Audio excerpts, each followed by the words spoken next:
चलिए देखते हैं एक ऐसे इंडियन स्कूल की कहानी जो स्कूल कम कुछ और ही ज्यादा था। मतलब स्कूल एक जेल था जिसके अपने ही अजीब नियम कानून थे। यहाँ दिन की शुरुआत पढ़ाई से नहीं बल्कि भैया जी की वैन में एक लंबे थका देने वाले सफर से होती थी। उन्हें हमेशा सबसे पहले पिक करते और सबसे आखिर में ड्रॉप। मतलब रोज के 3-4 घंटे तो शहर घूमने में ही निकल जाते थे। पर इतनी तकलीफ सहने की एक खास वजह थी और वो वजह थी चमेली। तो भाई एक फुल प्रूफ प्लान बनाया गया था। मकसद चमेली को बगल वाली सीट पर बिठाना। स्कूल पहुंचकर राहत नहीं मिलती थी, बल्कि लगता था कि किसी और ही जंगली दुनिया में आ गए हैं। स्कूल को चलाती थी एक इंचार्ज जिनका निकनेम था डॉन, पर दिखने में वो बिल्कुल आम थी। लेकिन अफवाह ये थी कि वो छत पर स्नाइपर लेकर बच्चों पर नजर रखती थी।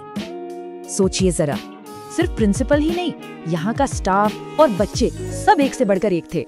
यहाँ टीचर्स अपने नाम से नहीं बल्कि निकनेम से जाने जाते थे। जैसे छोटे कद वाले इंग्लिश सर का नाम था छोटा भीम।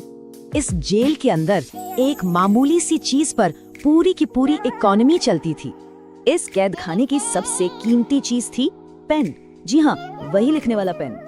किसी भी स्टूडेंट का सोशल स्टेटस इस बात पर डिपेंड करता था कि उसकी जेब में पेन कौन सा है। और सिर्फ इतना ही नहीं, पेनों की लड़ाई पर बाकायदा जुआ होता था और लोग पेन के कर्ज में डूब जाते थे। पेन की दुनिया तो एक तरफ, स्कूल में स्टूडेंट्स का रोज का बर्ताव बस पूछिए मत। खासकर स्कूल के वॉशरूम जो हर तरह की अजीबोगरीब हरकतों का अड्डा बन गए थे। चोरियों के चलते वॉशरूम बेकार हो गए थे, पर कुछ स्टूडेंट्स तो यूरिनल केक को माउथ फ्रेशनर समझकर खा जाते थे। और कई स्टूडेंट्स जिनकी फीस भी जमा नहीं होती थी, वो ऐसे घूमते थे मानो स्कूल उन्हीं का हो। तो ये कहानी स्कूल की नहीं बल्कि जीने की जद्दोजहद की है। सवाल ये है कि क्या ये एक स्कूल था या जिंदा रहने का एक एक्सपेरिमेंट।